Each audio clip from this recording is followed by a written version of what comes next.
Well, I never was the kid that, the teacher said, "What do you want to be when you grow up?" I was never asked that once in my Wow. life. What I want to be when I grow up. I don't never remember being asked that ever.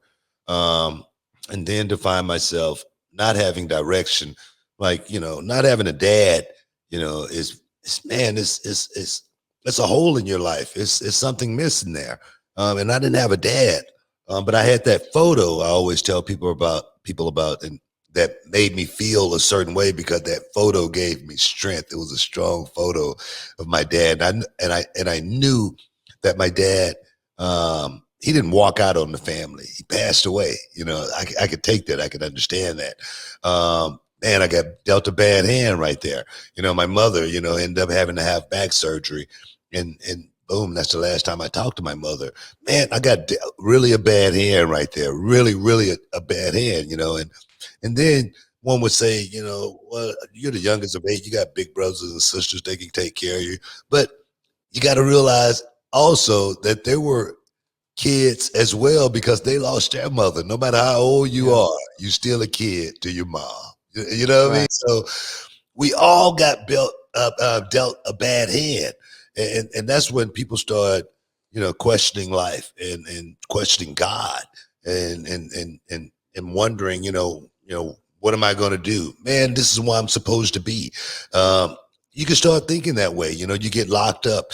You get out and go back and do the same thing. You get locked up again. You feel like that's what your life is supposed to be. This is as far as I'm supposed to go in life. And my story, I think, is, literally, it's not unique or anything like that. But I went through all of that struggle, went through all of that, got locked up. But when I came out, someone helped me. I took that help, and and I ran with it. I tried to rebuild myself, through someone else's eyes because I needed someone. I needed someone to trust me, more than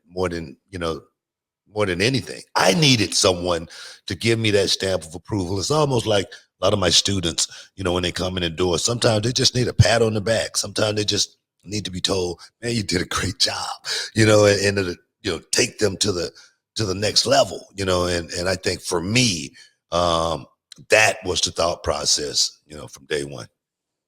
What's up, this Booker T, two-time Hall of Famer? I know you're checking out The Shine, checking out The Gloss. I want to thank you guys for checking out Row on YouTube. Hey, don't forget to click and subscribe to check out all the latest content right here each and every week. Now, can you dig that, sucker?